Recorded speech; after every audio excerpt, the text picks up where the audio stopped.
Hallo und herzlich willkommen zu unserem Podcast. Schön, dass ihr wieder dabei seid. Heute sprechen wir über ein wichtiges Thema, die Arbeitssuche in Deutschland. Genau.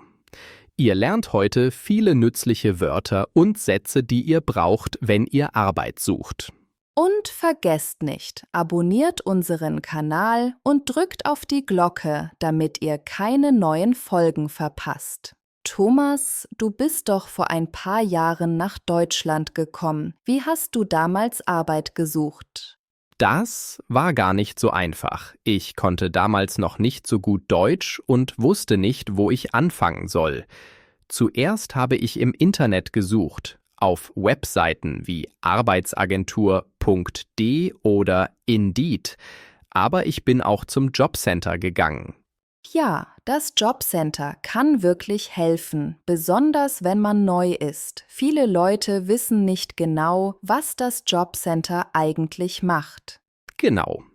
Das Jobcenter unterstützt Menschen, die keine Arbeit haben oder zu wenig verdienen. Man bekommt dort Hilfe beim Schreiben von Bewerbungen, beim Suchen von Stellen und manchmal auch bei Kursen, zum Beispiel bei einem Deutschkurs oder einer Weiterbildung.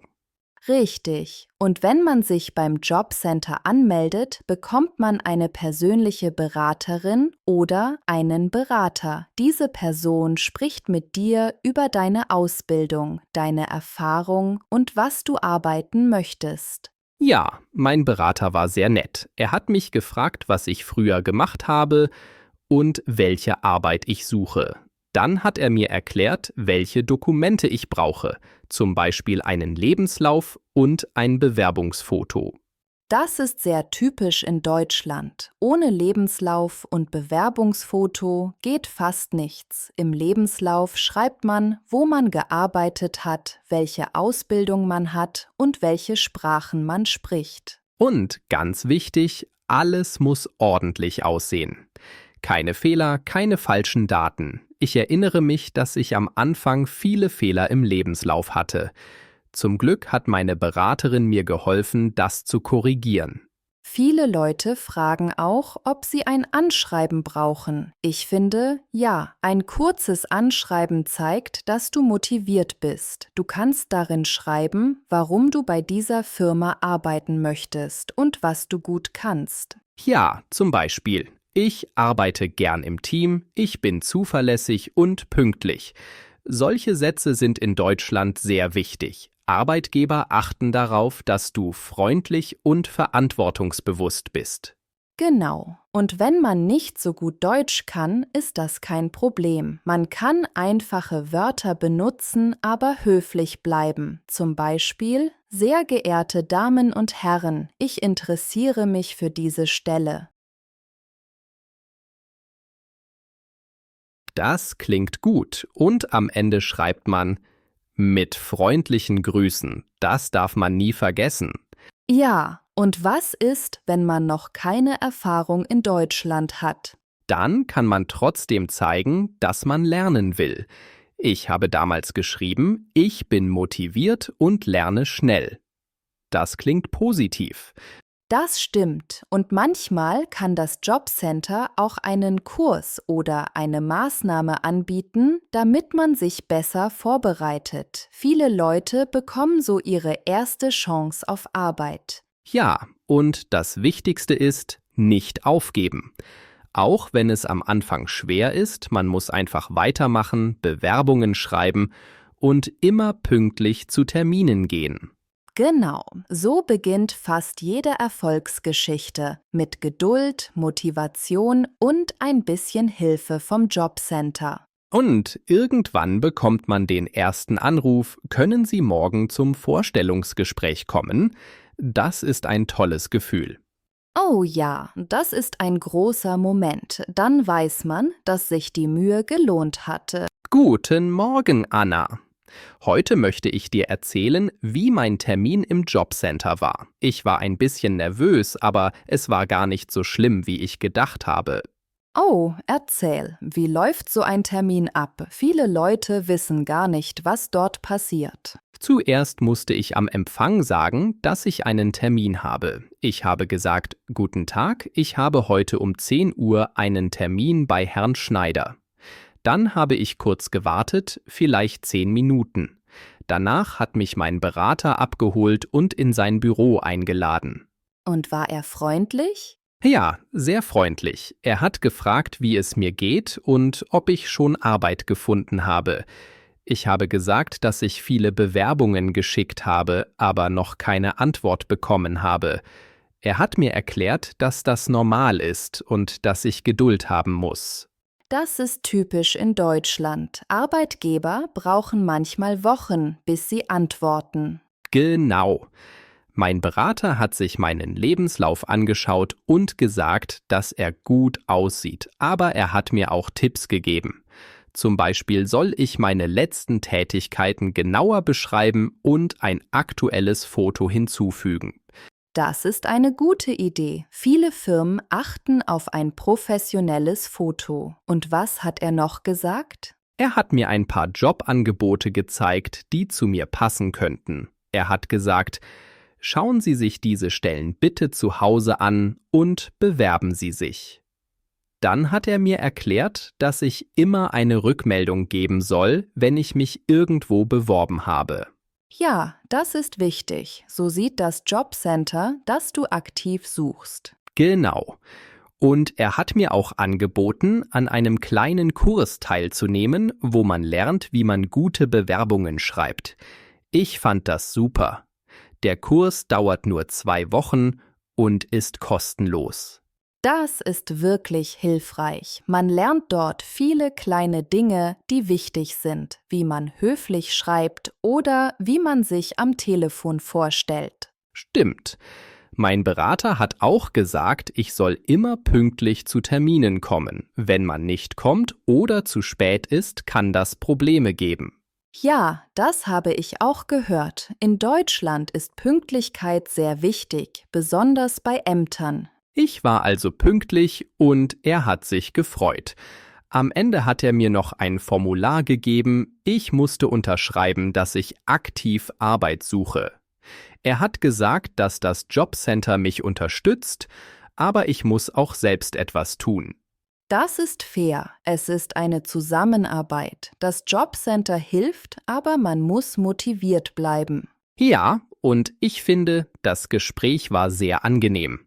Er hat mir Mut gemacht und gesagt, Sie schaffen das, Sie finden bestimmt bald eine gute Arbeit.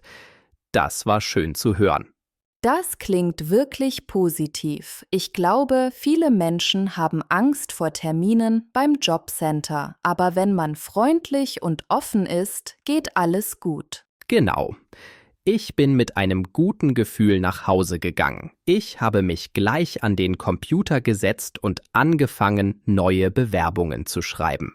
Sehr gut. Wenn man direkt weitermacht, bleibt man motiviert. Und wer weiß, vielleicht kommt schon bald eine Einladung zu einem Vorstellungsgespräch. Ja, das hoffe ich. Ich glaube, es ist wichtig, einfach weiterzumachen, jeden Tag ein bisschen. So kommt man Schritt für Schritt näher ans Ziel. Das stimmt. Arbeit zu finden braucht Zeit, aber mit Geduld, Motivation und ein bisschen Hilfe geht es immer weiter. Hallo Thomas, ich bin gespannt, wie es bei dir weitergegangen ist. Du hast ja gesagt, du willst neue Bewerbungen schreiben. Hast du das schon gemacht? Ja, ich habe gestern den ganzen Nachmittag am Computer gesessen. Ich habe 2 Bewerbungen geschrieben und abgeschickt. Es war gar nicht so einfach, aber ich glaube, sie sind gut geworden. Super. Wie hast du angefangen? Viele wissen gar nicht, wie man eine Bewerbung schreibt. Zuerst habe ich das Stellenangebot genau gelesen. Ich wollte verstehen, was die Firma sucht. Dann habe ich mein Anschreiben geschrieben. Ich habe angefangen mit Sehr geehrte Damen und Herren, ich interessiere mich für die ausgeschriebene Stelle als Lagerhelfer. Danach habe ich kurz über mich geschrieben, was ich gelernt habe und warum ich gern in diesem Bereich arbeite. Das klingt sehr gut. Man sollte immer zeigen, dass man motiviert ist. Und was hast du noch geschrieben? Ich habe auch geschrieben, dass ich zuverlässig bin, gern im Team arbeite und schnell neue Aufgaben lerne. Das sind wichtige Eigenschaften, die Arbeitgeber oft hören wollen. Ja, solche Sätze liest man oft, aber sie sind trotzdem wichtig, weil sie zeigen, dass du dich bemüht hast. Und wie war dein Lebenslauf? Meinen Lebenslauf habe ich aktualisiert. Ich habe alle alten Jobs aufgeschrieben, die ich gemacht habe, mit den Daten und den Orten. Dann habe ich meine Sprachkenntnisse und Computerkenntnisse hinzugefügt. Ganz unten habe ich meine Unterschrift und das Datum geschrieben. Sehr ordentlich. Und hast du ein Bewerbungsfoto hinzugefügt? Ja, ich habe ein neues Foto gemacht. Ich trage darauf ein Hemd und lächle ein bisschen. Es ist wichtig, dass man freundlich aussieht, aber trotzdem professionell. Absolut. Und wie hast du die Bewerbung verschickt? Ich habe sie per E-Mail geschickt. Ich habe in den Betreff geschrieben Bewerbung als Lagerhelfer, Thomas Berger. Dann habe ich geschrieben, im Anhang finden Sie meine Bewerbungsunterlagen. Danach habe ich mich für die Zeit bedankt und geschrieben, ich freue mich auf Ihre Rückmeldung. Sehr höflich. So etwas kommt immer gut an. Manche Leute schicken Bewerbungen auch über Online-Portale, zum Beispiel auf Indeed oder Stepstone. Ja, das habe ich auch gesehen. Aber ich finde E-Mail praktischer, weil man alles selbst kontrollieren kann. Ich habe die Anhänge zweimal überprüft, damit nichts fehlt. Das ist klug. Es ist immer peinlich, wenn man etwas vergisst, wie zum Beispiel den Lebenslauf. Genau. Ich habe alles als PDF gespeichert, weil das professioneller aussieht. Mein Berater im Jobcenter hat mir das auch empfohlen. Und wie war dein Gefühl danach? Ehrlich gesagt, sehr gut. Ich war stolz, dass ich das allein geschafft habe. Jetzt warte ich nur noch auf eine Antwort. Ich schaue jeden Tag in mein E-Mail-Postfach. Das kenne ich. Wenn man wartet, vergeht die Zeit so langsam, aber du hast viel getan. Das ist das Wichtigste. Ja, ich versuche jeden Tag ein bisschen zu machen. Ich suche neue Anzeigen, lese sie genau und überlege, wo ich gut passen könnte. Ich will nicht einfach überall hinschreiben, sondern gezielt. Das ist eine gute Strategie. Qualität ist besser als Quantität. Wenn du dich gut vorbereitest, merkt der Arbeitgeber, dass du wirklich interessiert bist. Ja, das stimmt. Und ich habe mir vorgenommen, morgen eine weitere Bewerbung zu schreiben. Vielleicht bekomme ich bald einen Anruf oder eine Einladung. Das hoffe ich auch. Du machst das wirklich gut. Man sieht, dass du motiviert bist und ernsthaft suchst. Danke, das motiviert mich noch mehr. Ich glaube, der nächste Schritt ist dann, sich auf das Vorstellungsgespräch vorzubereiten, falls jemand mich einlädt. Ja, das ist ein wichtiger Moment. Da zählt der erste Eindruck, die Körpersprache und wie man über sich spricht. Ich bin ein bisschen aufgeregt, wenn ich daran denke. Aber ich will selbstbewusst wirken. Das wirst du, wenn man sich vorbereitet, freundlich bleibt und ehrlich antwortet, kann nichts schiefgehen. Hallo Thomas, ich habe dich gestern gar nicht erreicht. Warst du vielleicht beim Vorstellungsgespräch? Ja, genau. Ich war gestern bei einer Firma, die neue Mitarbeiter sucht. Ich war so nervös, aber am Ende war alles ganz in Ordnung. Oh, das ist spannend. Erzähl, wie war es? Ich bin natürlich pünktlich gekommen. Das ist sehr wichtig in Deutschland. Ich war 10 Minuten früher da und habe kurz vor der Tür gewartet. Dann kam die Sekretärin und hat gesagt, bitte folgen Sie mir, der Chef wartet schon. Ich habe tief durchgeatmet und bin reingegangen. Ich kenne dieses Gefühl. Das Herz schlägt so schnell, oder? Der Chef war sehr freundlich. Er hat gelächelt und gesagt, schön, dass Sie da sind, Herr Berger. Dann haben wir uns die Hand gegeben und ich habe mich bedankt. Er hat mir einen Platz angeboten und gefragt, ob ich etwas trinken möchte. Das klingt angenehm. Und welche Fragen hat er gestellt? Zuerst wollte er wissen, warum ich mich beworben habe. Ich habe gesagt, dass mir die Arbeit gefällt, dass ich zuverlässig bin und gern im Team arbeite. Dann hat er gefragt, ob ich Erfahrung habe. Ich habe ehrlich geantwortet, dass ich schon in einer ähnlichen Firma gearbeitet habe und dort viele Dinge gelernt habe. Gute Antwort. Ehrlichkeit ist immer wichtig. Ja, ich wollte ehrlich bleiben. Er hat auch gefragt, ob ich flexibel bin und am Wochenende arbeiten kann. Ich habe gesagt, ja, das ist kein Problem für mich.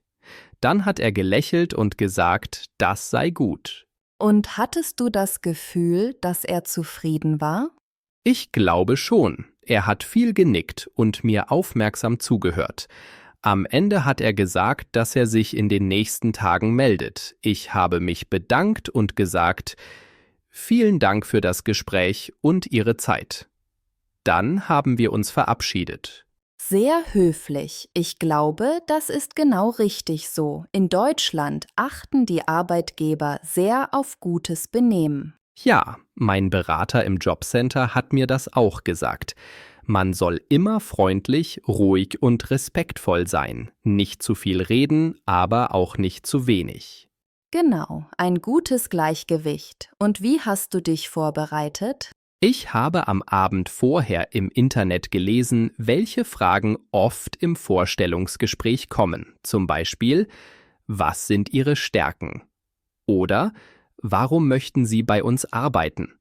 Ich habe meine Antworten geübt, damit ich sicherer bin.